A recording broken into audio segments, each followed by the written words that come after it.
سلام على عباده الذين اصطفى اما بعد فاعوذ بالله من الشيطان الرجيم بسم اللہ الرحمن الرحیم۔ معزز سامعین حضرات، 24 جنوری 2023 بروز منگل بعد نماز عشاء کا یہ درس تفسیر القرآن سورہ بنی اسرائیل آیت نمبر 23 تا 25 تک جاری رہے گا۔ یہ آج اس کی دوسری قسط ہے۔ اللہ تعالیٰ سے دعا ہے اللہ شرح صدر کے ساتھ حق سچ بیان کرنے کی توفیق عطا فرمائے۔ اللہ تعالیٰ عمل والی باتوں پر عمل پیرا ہو کر زندگی گزارنے کی توفیق عطا فرمائے۔ وَقَضَىٰ رَبُّكَ أَلَّا تَعْبُدُوا إِلَّا إِيَّاهُ، حکم فرمایا آپ کے رب نے کہ نہ عبادت کرو بجز اس کے، وَبِالْوَالِدَيْنِ إِحْسَانًا، اور ماں باپ کے ساتھ اچھا سلوک کرو۔ إِمَّا يَبْلُغَنَّ عِندَكَ الْكِبَرَ، اگر بڑھاپے کو پہنچ جائے تیری زندگی میں، احدہما او کلاہما، ان دونوں میں سے کوئی ایک یا دونوں، تو فلا تقل لہما اف، تو ان دونوں کو اف تک مت کہو، ولا تنہرہما، اور انہیں مت جھڑکو، وقل لہما قولا کریما، اور جب ان سے بات کرو تو تعظیم کے ساتھ بات کرو۔ وَاخْفِضْ لَهُمَا جَنَاحَ الذُّلِّ مِنَ الرَّحْمَةِ، اور جھکا دو ان کے لیے تواضع اور انکسار کے پر رحمت و محبت سے۔ وَقُلْ رَبِّ ارْحَمْهُمَا، اور عرض کرو اے پروردگار ان دونوں پر رحم فرما، کما ربیانی صغیرا، جس طرح انہوں نے بچپن میں مجھ پر رحم فرمایا۔ یہ 23 اور 24 کا ترجمہ ہو گیا۔ 25 کا ترجمہ میں آگے چل کر کروں گا۔ پچھلے جو درس اسی موضوع پر ہوا تھا اس میں نے خدمت والدین کے 30 اصول بیان کیے تھے۔ آج ان آیات پر چند نکات اور موتی آپ کی خدمت میں پیش کرنے لگا ہوں۔ نمبر 1، اللہ تعالیٰ نے والدین کی خدمت کو اپنی عبادت کے ساتھ ملایا ہے، تاکہ پتہ چل جائے کہ اگر کوئی بندہ عبادت تو بہت کرتا ہے پر والدین کی خدمت نہیں کرتا تو اس کی عبادت قبول نہیں ہے، یا وہ والدین کی خدمت تو کرتا ہے پر عبادت نہیں کرتا، تو اس کو چاہیے کہ اپنے والدین کی خدمت قبول کروانے کے لیے عبادت کرنی شروع کر دے۔ اللہ تعالیٰ نے قرآن پاک میں فرمایا انشکر لی، سورہ لقمان میں، انشکر لی ولوالدیک الی المصیر، کہ تم میرا بھی شکر ادا کرو اور اپنے ماں باپ کا بھی شکر ادا کرو، اور یاد رکھو کہ تم نے لوٹ کر میری بارگاہ میں حاضر ہونا ہے، میں پھر پوچھوں گا کہ والدین کا شکریہ کیوں نہیں ادا کر کے آئے۔ یہ ایک موتی پیش کر دیا۔ دوسرا نقطہ اور موتی یہ ہے کہ صحیح بخاری شریف میں یہ روایت موجود ہے، کتاب الادب میں، باب ووصینا الانسان بوالدیہ میں، حضرت عبداللہ رضی اللہ تعالیٰ عنہ سے روایت ہے کہ میں نے نبی کریم صلی اللہ علیہ وسلم کی بارگاہ میں عرض کیا، توجہ سے سنیے گا، کہ یا رسول اللہ کون سا عمل سب سے افضل ہے، سب سے افضل عمل کون سا ہے؟ تو نبی کریم صلی اللہ علیہ وآلہ وسلم نے فرمایا الصلاۃ علی وقتہا، کہ وقت پر جماعت کے ساتھ نماز ادا کرنا۔ سبحان اللہ۔ یہ جماعت کا میں مفہوماً کہہ رہا ہوں، اور اصل نماز تو ہے ہی جماعت کے ساتھ، اس لیے میں نے مفہوماً کہا ہے۔ قال ثم ایٌ، میں نے کہا یا رسول اللہ اس نماز کی ادائیگی کے بعد سب سے بڑی نیکی کون سی ہے؟ تو قال ثم بر الوالدین، تو آپ صلی اللہ علیہ وآلہ وسلم نے فرمایا اپنے والدین کے ساتھ نیک سلوک کرنا، ان کے ساتھ نیکیاں کرنا، اچھا برتاؤ کرنا، ان کی خدمت بجا لانا۔ تو قال ثم ایٌ، میں نے پوچھا یا رسول اللہ اس کے بعد کون سا عمل سب سے بڑا ہے؟ تو قال الجہاد فی سبیل اللہ، میرے آقا نے فرمایا پھر جہاد فی سبیل اللہ ہے۔ اب دیکھیے کہ جہاد کو والدین کی خدمت کے بعد رکھا ہے، یعنی والدین کی خدمت کرنا یہ جہاد سے بھی بڑا عمل ہے۔ اس کی تفصیل تھوڑی سی آگے چل کر پیش کروں گا۔ اچھا جی، تیسرا نقطہ جو آپ کی خدمت میں آج پیش کرنا ہے وہ یہ ہے کہ والدین کے ساتھ ایک تو گفتگو کرنی ہے، اس کا طریقہ بتایا، اور دوسرا یہ ہے کہ آپ جھڑک نہیں سکتے، آپ ان کو دبا نہیں سکتے، گالم گلوچ نہیں کر سکتے، لعن و طعن نہیں کر سکتے، کیونکہ صحیح مسلم شریف کتاب الایمان باب الکبائر میں حدیث آ رہی ہے کہ نبی کریم صلی اللہ علیہ وآلہ وسلم نے فرمایا، حضرت عبداللہ بن عمر رضی اللہ تعالیٰ عنہ سے روایت ہے کہ آپ نے فرمایا بے شک کبیرہ گناہوں میں سے یہ بھی کبیرہ گناہ ہے کہ کوئی اپنے والدین کو گالی دے، کوئی اپنے والدین کو گالی دے۔ تو صحابہ نے کہا یا رسول اللہ صلی اللہ علیہ وآلہ وسلم، کیا کوئی آدمی اپنے والدین کو گالیاں دے سکتا ہے؟ آپ نے فرمایا ہاں، ایک آدمی کسی دوسرے کے ماں باپ کو گالی دیتا ہے اور وہ جواب میں اس کے والدین کو گالی دیتا ہے، اور ایک آدمی دوسرے کی ماں کو گالی دیتا ہے، وہ اس کی ماں کو گالی دیتا ہے، تو یہ نہ اس کی ماں کو گالی دیتا، نہ وہ دیتا، نہ یہ اس کے باپ کو گالی دیتا، نہ وہ دیتا، پر اس نے دی، اس نے جواب دیا، تو سمجھ لو یہی ہے جو اپنے والدین پہ گالی دے رہا ہے، جو اپنے والدین پہ لعنت کر رہا ہے، یہ ہے جو اپنی ماں پہ لعنت اور اپنی ماں کو گالی دے رہا ہے، نہ یہ دیتا اور نہ اس کے ماں باپ کو گالی پڑتی۔ اس لیے فرمایا یہ بھی کبیرہ گناہ ہے، بڑا گناہ ہے۔ آگے جی نقطہ نمبر 4 ہے کہ والدین کی نافرمانی سے بچنا۔ بولیے جی، والدین کی نافرمانی سے بچنا، کہ اگر وہ گناہ کا حکم دے، اللہ رسول کی نافرمانی کا حکم دے، تو اس باب میں ان کی پیروی ہو سکتی نہیں۔ باقی سارا جہان ایک طرف ہو، ماں باپ ایک طرف ہوں، تو ترجیح ماں باپ کو ہے۔ بولو جی، ترجیح ماں باپ کو ہے۔ اچھا جی، اسی کا ضمنی مسئلہ کے نقطہ نمبر 5 عرض کرنا چاہتا ہوں، وہ یہ ہے کہ حضرت عبداللہ ابن عمر پڑھیے رضی اللہ تعالی۔ اب آپ اندازہ کریں حضرات کہ حضرت عبداللہ ابن عمر وہ ہے جنہوں نے 12 سال میں حضور سے صرف سورہ بقرہ سیکھی ہے، 12 سال میں۔ اور ساڈے تھے منڈے 6 مہینے قرآن ختم کی کھلوتے ہوں نے، آؤندی سورہ کوثر بھی نہیں، اور جی 2 بار پڑھ لیا، 3 بار پڑھ لی، 12 سال میں سورہ بقرہ سیکھی ہے، یقیناً ترجمے تفسیر کے ساتھ سیکھی ہے، مکمل سیکھی ہے۔ اتنے بڑے عالم صحابی یہ بیان کرتے ہیں، آواز جی ذرا جاگے جی، یہ بیان کرتے ہیں کہ میرے نکاح میں ایک عورت آئی اور وہ مجھے بڑی محبوب تھی، بڑی پسند تھی، مجھے بڑا پیار تھا، پر میرے بابا سیدنا عمر بن الخطاب رضی اللہ تعالی عنہ نے فرمایا کہ بھائی اس کو طلاق دے دے، وہ اس کو پسند نہیں کرتے تھے، تو میں نے انکار کر دیا، میں نہیں دوں گا طلاق، مجھے بڑا پیار ہے، میری بیوی ہے۔ تو کہتے ہیں پھر میں نے جا کے سرکار دو جہاں کو بتایا کہ یا رسول اللہ میرے گھر میں یہ معاملہ چل رہا ہے۔ اب دیکھ لے کتنا بڑا گھر ہے حضرت عمر کا، اور وہاں بھی یہ مسئلہ ہے کہ میں بیوی کو پیار کرتا ہوں، حضرت عمر فرماتے اس کو طلاق دے دے، تو یا رسول اللہ میں کیا کروں؟ تو آپ نے فرمایا جو تیرا باپ کہہ رہا ہے وہ کر، جو تیرا باپ کہہ رہا ہے وہ کر۔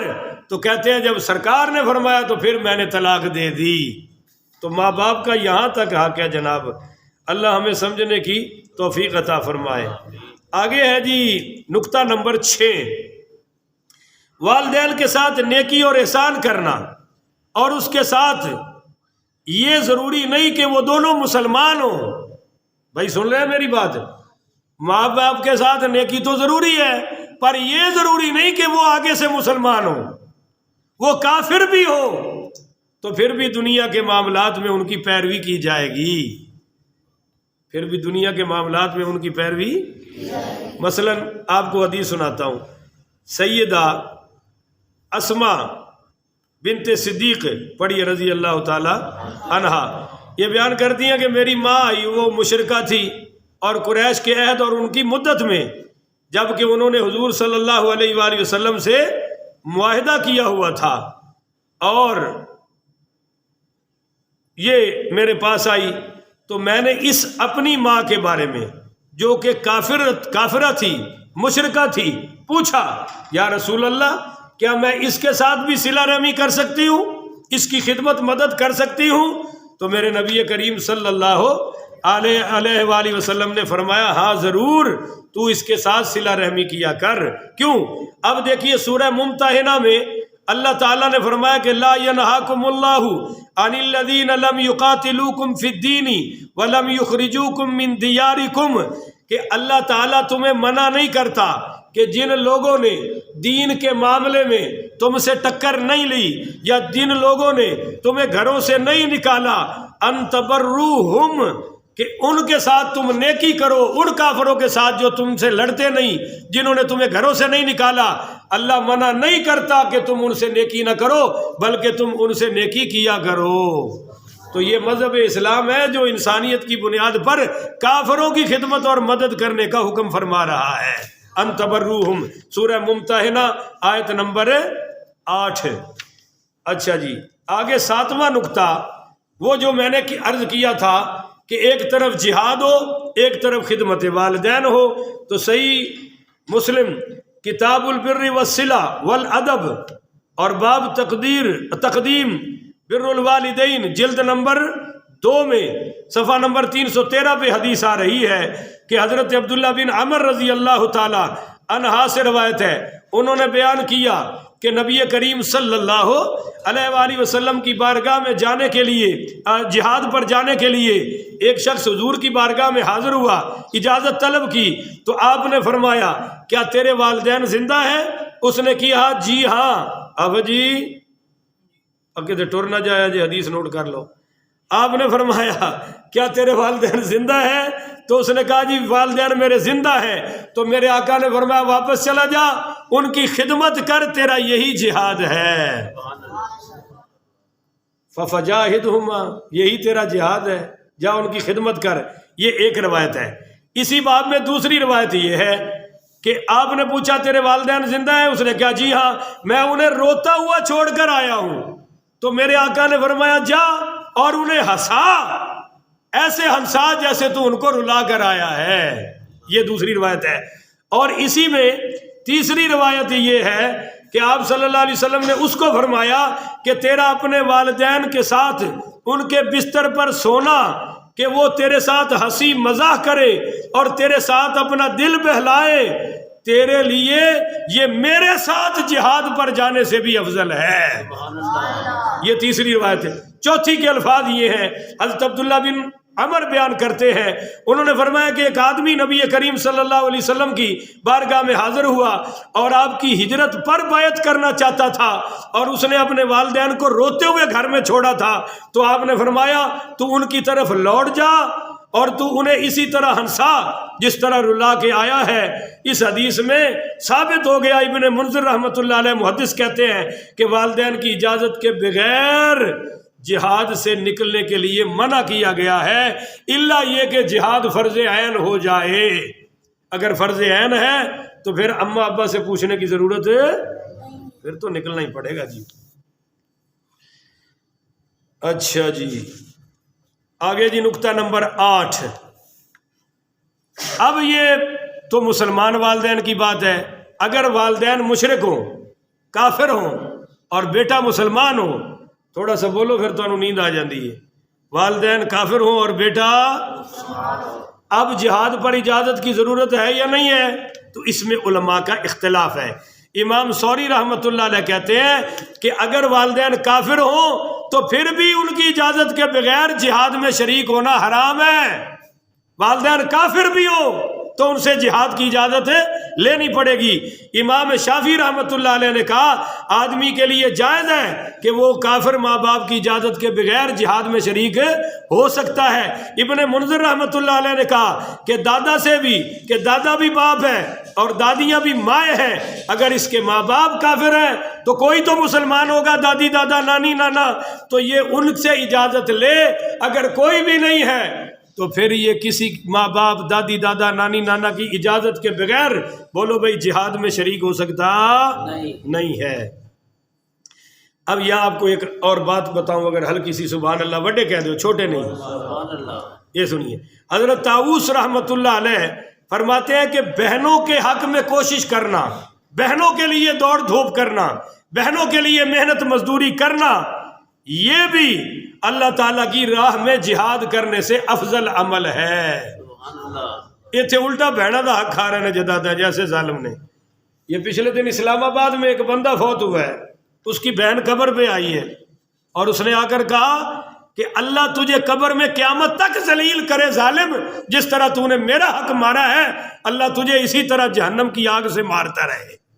یہ بہن نے بھائی کی قبر پر آگے کہا ہے، کوئی پرواہ نہیں ہے، ان ظالموں کو کھاتے جا رہے ہیں حق۔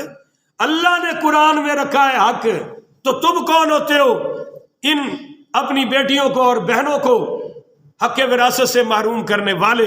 اللہ سب کو حیا عطا فرمائے۔ 9واں نقطہ یہ پیش کرنا ہے کہ حضرت عبداللہ ابن عمر رضی اللہ تعالیٰ عنہ سے روایت ہے کہ رسول پاک صلی اللہ علیہ وسلم نے فرمایا، بے شک بہترین نیکی آدمی کا اپنے باپ کے دوستوں کے ساتھ صلہ رحمی کرنا ہے۔ اگر باپ مر گیا ہے اور ہم اس کو دنیا میں راضی نہیں کر سکے تو فرمایا جب وہ فوت ہو جائے اس کے دوستوں کے ساتھ ایسا کرو۔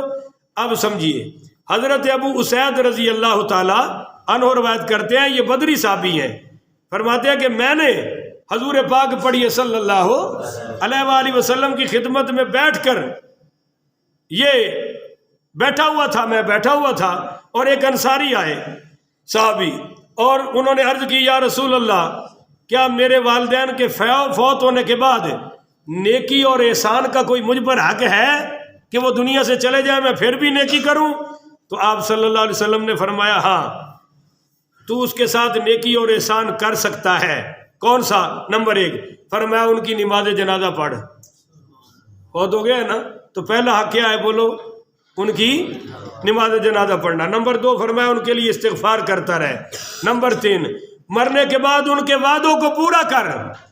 بولو بھائی، ان کے وعدوں کو۔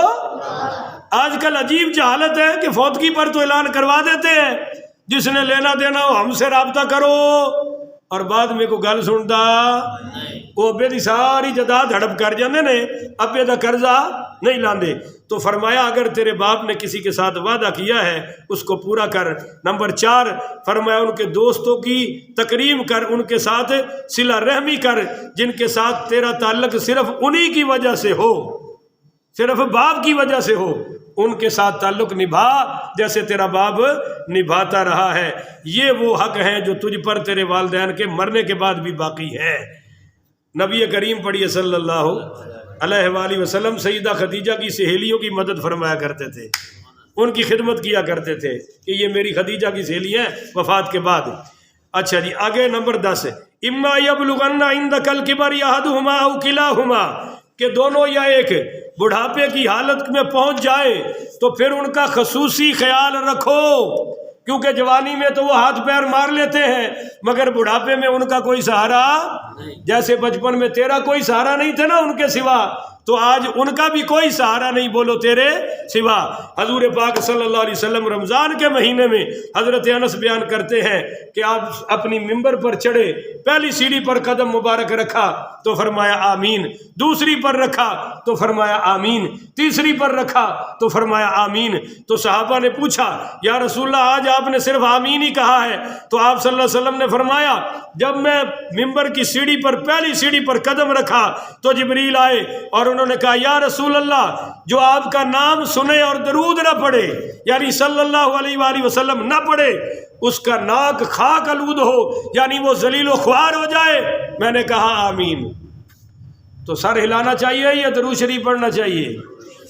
بولو، اور کیا ذرا زور سے صلی اللہ علیہ وآلہ وسلم۔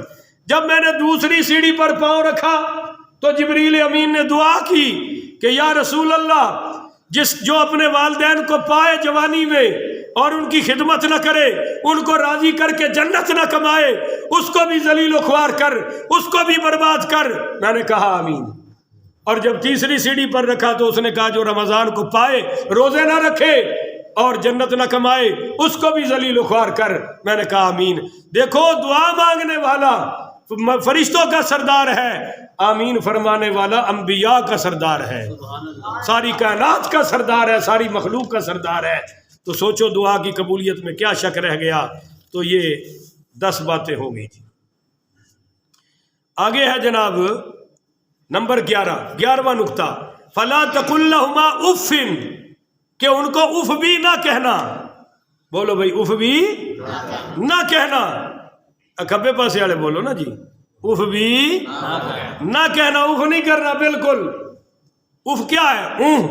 منہ چڑھانا، ماتھے پہ سلوٹے لانا اور ناک پھلان کے باتیں کرنا، ان کی باتوں میں کڑن محسوس کرنا اور ان کی باتوں پر ناگواری کا اظہار کرنا، یا یہ کہنا ابا تینوں کی پتا، ابا تیری مت ماری گئی ہے، ابا تینوں عقل ہی کوئی نہیں، ابا تو یہ کی کر رہے ہیں. ایسی باتیں کرنا. ماں سے کہنا تجھے کیا پتا جدید دور کے جدید تقاضے کیا ہے، تو کچن میں بیٹھی بیٹھی ساری دنیا کا حساب کیسے لگا سکتی ہے.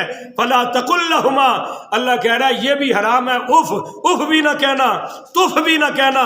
کیوں کہ حضرت ابراہیم علیہ السلام نے اپنی قوم سے کہا اف لکم ولما تعبدون من دون اللہ، اف ہے تم پر، تف ہے تم پر، پھٹکار ہے تم پر، اللہ کو چھوڑ کر ان کی عبادت کرتے ہو. یعنی بتوں کی طرف اشارہ کر کے فرمایا. تو یہ اف کافروں کو تو کہا جا سکتا ہے، بولیے ماں باپ کو کہا جا سکتا نہیں. تو یہ ہمارے نبی کریم صلی اللہ علیہ وسلم کی امت کو اللہ حضور کے ذریعے سے سمجھا رہا ہے. اب سنیے، مولا علی پاک رضی اللہ تعالی عنہ سے روایت ہے کہ سرکار دو عالم صلی اللہ علیہ وسلم نے فرمایا کہ اگر اللہ تعالی نافرمانی میں سے، والدین کی نافرمانی میں اف سے بھی کوئی ادر یا ادنا اور گھٹیا جملہ پاتا تو یقیناً اس کا بھی ذکر کرتا. اور آگے سنیے جو سرکار نے فرمایا، آپ نے فرمایا نیکی، ماں باپ کے ساتھ نیکی اور احسان کرنے والا جو عمل کرنا چاہے کر لے وہ جہنم میں نہیں جا سکتا. جو عمل کرنا چاہے، یعنی اگر سنتے رہ گئی واجبات رہ گئے، کوئی اور نیکیاں رہ گئی تو خیر صلاح، جو نیکی کا عمل کرنا چاہے کر لے، والدین کی خدمت ان کو جنت میں لے جا کر چھوڑے گی. اور فرمایا والدین کی نافرمانی والا جو چاہے عمل کر لے، جتنی مرضی نیکیاں کر لے، بولو سارے بھائی وہ کبھی جنت میں داخل ہو سکتا نہیں. یہ میرے آقا کا فرمان ہے جناب، میں اپنی طرف سے بیان نہیں کر رہا. تو یہ چھوٹا سا جملہ ہے، اوف، ہائے، او، یہ بھی کہنے کی اجازت ہے نہیں. نمبر 12، وَلَا تَنْهَرْهُمَا، تم ان کو جھڑک بھی نہیں سکتے. حالانکہ یہ جھڑکنے والی بات اف میں آ چکی ہے، پر اف سے آگے بھی تو کوئی جملے ہیں نا، جھڑکنا، بہ جا ابا، او بس کرو، کی کری جا رہے ہیں، یہ باتیں بھی بولو کرنے کی اجازت ہے فَلَا تَنْهَرْهُمَا، جھڑک نہیں سکتے. اب آگے فرمایا وَقُلْ لَهُمَا قَوْلًا كَرِيمًا، ان کے ساتھ بات کرنی ہے نا تو بڑے ادب کے ساتھ، یا ابتاہو، اے ابا جی، یا اماہو، یا اماہو، اے اما جی. پر یہاں کچھ بے وقوف ہیں جو امی جان تو کہتے ہیں پر ابا جان ہے، ابے دی واری پیا ابا، اتھے ہی گزارا کر لین گے. اللہ اکبر. تو قرآن دونوں کے بارے میں آرڈر دے رہا ہے یا ایک کے بارے میں؟ تو بھائی اپنا دل نہیں بھی مانتا تو کو قرآن کا بھی حیا کر لو، اللہ کی شرم ہی رکھ لو کہ اللہ کہہ رہا ہے قولاً کریما، دونوں سے کریم ہو کر بات کرنی ہے، کرم والی.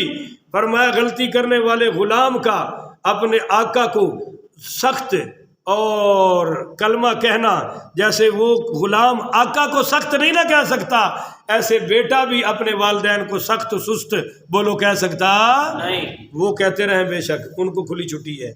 آگے ہے جی نمبر 13، وَاخْفِضْ لَهُمَا جَنَاحَ الذُّلِّ مِنَ الرَّحْمَةِ، کہ والدین کے ساتھ رحمت اور شفقت کرو، پر بچھا کے رکھو. بولو پر ذلہ اس جانور کو کہتے ہیں جس کو پکڑنا آسان ہو. بولو تو صحیح نا، پکڑنا آسان ہو. اگرچہ وہ بڑا طاقتور ہے، ہاتھی ہے، پر مالک کے آگے جھکا ہوا ہے. وہ شیر ہے پر مالک کے آگے جھکا ہوا ہے. وہ اتنا خوخار درندہ ہے کہ اگر اپنی آئی پر آ جائے تو محلے کو برباد کر کے رکھ دے. پر اپنے آقا کے آگے جھکا ہوا ہے. تو فرمایا جس طرح طاقت سے طاقتور جانور اپنے مالک کے آگے جھک جاتا ہے اور اس کو پکڑنا مالک کے لیے آسان ہوتا ہے، بالکل اسی طرح ہر اولاد کو والدین کے سامنے رہنا چاہیے. اگرچہ اپنے آپ میں یہ دیکھیں نا، جناح الذل آ رہا ہے، پر جب جانور اوپر اڑتا ہے تو پر مارتا ہے، بولو پر مارتا ہے، پر جب نیچے آنا ہو تو پر سمیٹ لیتا ہے. فرمایا جس مرضی اونچائی میں اڑ رہے ہو، اماں ابا کے سامنے اپنے پر سمیٹ کے نیچے آ جاؤ کہ ماں کے قدموں میں جنت ہے اور ابا خود جنت کا دروازہ ہے. تو یہ ہو گیا جی 13 نکتے. اب سنیے جناب، اللہ اکبر کبیرہ. میرے نبی کریم پڑھیے صلی اللہ، بھائی سارے کھبے والے پاسے پڑھو نا، صلی اللہ علیہ وآلہ وسلم سے پوچھا گیا کہ یا رسول اللہ، اب میرے والدین کا میں حق کس طرح ادا کر سکتا ہوں؟ تو میرے نبی کریم صلی اللہ علیہ وسلم نے فرمایا کوئی بیٹا اپنے والد کو جزا اور بدلہ نہیں دے سکتا. سن رہے ہو کہ ستے پے ہو؟ اتنے صرف والد کا ذکر ہے، ماں کا ذکر ہے اتنے اس حدیث چ، مجھے ماں کا بہت ذکر ہے. فرمایا کوئی بیٹا اپنے والد کو جزا اور بدلہ نہیں دے سکتا الا یہ کہ باپ کسی کی ملکیت میں غلام بن جائے اور بیٹا اس کو خرید کر آزاد کر دے تو پھر کچھ اس نے اس کا حق ادا کر دیا ہے. اور اتنے جناب الٹا الو دے پٹھے پیو نو پوچھ رہے ہوندے نے تو ساڈے واسطے کیتا کی ہے؟ میں کہا جی صرف یہ بچپن چ پائیا نیلا تھوتا نہیں کھوایا، باقی سارا کام کیتا ہے، پالیا ہے، پوسیا ہے، جوان کیتا ہے. اگوں نکمیا تینوں آپ نوکری نہیں لب رہی یا تو اس قابل نہیں ہے. اچھا جی وہ شادی کرا دین، بیوی کو لتر کھانا اپنے کرتوتا دے، ابے نو سیدھا ہو جاتا ہے اے لیندی میرے واسطے، اے ہی رشتہ لبیا سی. اور تیرے واسطے اتنے جناب ترکی تو رشتے آن ڈے سن جڑا ابے نے انکار کر کے تو پڑھ دیتا ہے. تو یہ ساری بدتمیزیاں ہیں. میرے آقا نے فرمایا تم میں سے کوئی بھی ان کا بولو حق ادا کر سکتا نہیں. اچھا جی نقطہ نمبر 13، وَقُرْ رَبِّ ارْحَمْهُمَا كَمَا رَبَّيَانِي صَغِيرًا.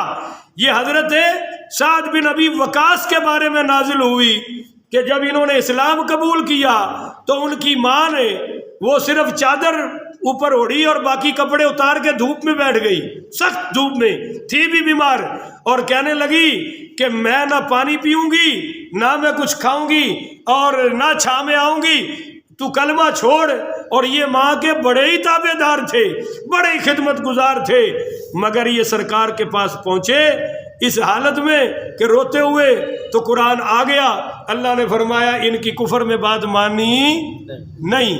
تو پھر یہ اپنی ماں کے پاس آئے، کہنے لگے چھاؤں میں آنا ہے تو آ جا، پانی پینی ہے تو پی لے، کھانا کھانا ہے تو کھا لے، وگرنہ سن لے تیرے جیسی 100 مائیں ہوں قربان کر دوں گا، محمد مصطفیٰ کا دامن نہیں چھوڑوں گا، میں اسلام نہیں چھوڑوں گا. یہ تھا جی. اس پر ایک حدیث سنیے. حضرت ابن عباس رضی اللہ تعالیٰ نے روایت کی ہے کہ نبی کریم صلی اللہ علیہ وسلم نے فرمایا وہ آدمی جس نے شام اس حال میں کی کہ اپنے والدین کو راضی کر چکا ہے، اور صبح کی اور شام کی اور صبح کی اس حالت میں کہ والدین راضی ہیں، تو فرمایا اللہ اس کے لیے جنت کے 2 دروازے کھول دیتا ہے. وہ ایک سے جائے گا، اللہ فرمائے گا باہر آ کے دوسرے سے بھی داخل ہو جا. تو پتہ چل گیا ماں باپ جنت کے 2 دروازے ہیں جن سے دونوں کو اللہ گزارے گا. فرمایا جس نے صبح اس حالت میں کی یا شام اس حالت میں کی کہ ماں باپ ناراض ہیں تو اس کے لیے جہنم کے 2 دروازے کھولے جائیں گے، ایک سے داخل ہوگا پھر اللہ نکال کے فرمائے گا چل دوسرے سے بھی داخل ہو، تاکہ تجھے پتہ چلے اماں ابا کے ستانے کا انجام کیا ہے. اللہ تعالی ہمیں محفوظ فرمائے. نمبر 14، یہ آخری نقطہ ہے، بڑی توجہ سے سماعت فرمائیے گا. اللہ نے فرمایا ربکم اعلم بما نفوسکم، کہ رب جانتا ہے جو تمہارے اندر ہے. بولو نا، جو تمہارے اندر ہے. تو خدمت کر رہے ہو یا واقعی وچوں کر رہے ہو؟ نہیں سمجھا دے. 4 پتر بیٹھے ہو نا، اور پھر ابے نو تو لے جا، اور میں تو لے جانا سی، میں آخیا تیرا دل نہ دکھے، اور بھراوا تیرا دل نہ دکھے لے جا۔ اللہ جانتا ہے کہ اندر کی ہے، بولو تو صحیح، میری تو گالی تو اتھی پھڑ کے دفن کر چھڑ دے ہو، اٹھن دیندے ہی نہیں۔ ربکم عالم بما نفوسکم، اللہ جانتا ہے کہ تمہارے اندر کی حقیقت ہے کیا ہے۔ یہ تو اندر اندر سے کہہ رہا ہے، ایسے ہی جائے گا کہے گا اماں آ جا ہوں، اور وہ بیچاری اگر تیار ہو جائے تو چل ہوں، جو تو نہیں ہونا تو پھر تیری مرضی ہے۔ بات سمجھ آ رہی ہے کہ نہیں آ رہی؟ تو ان تکونوا صالحین، اگر نیک بن کے رہو گے نا، یعنی یہ خدمت کرتے رہو گے، تو فَإِنَّهُ كَانَ لِلْأَوَّابِينَ غَفُورًا، تو بے شک اللہ تعالیٰ تمہاری توبہ بھی قبول فرما لے گا اور بہت بخشنے والا ہے، گناہ بھی معاف فرما دے گا۔ یعنی اگر کوئی کمی کوتاہی ہو گئی تو پھر اللہ معاف ضرور کر دے گا۔ تو یہ جناب آیت نمبر 25 کا میں نے ترجمہ کر دیا، اور بات بھی ہماری مکمل ہو گئی۔ اب ماں باپ کے ساتھ ساتھ ہی رشتہ داروں کا بیان ہو گیا، وہ ہم کل بتائیں گے آپ کو، کہو انشاءاللہ۔ اللہ تعالیٰ عمل کی توفیق عطا فرمائے۔ آخر ودعوانا ان الحمدللہ رب العالمین۔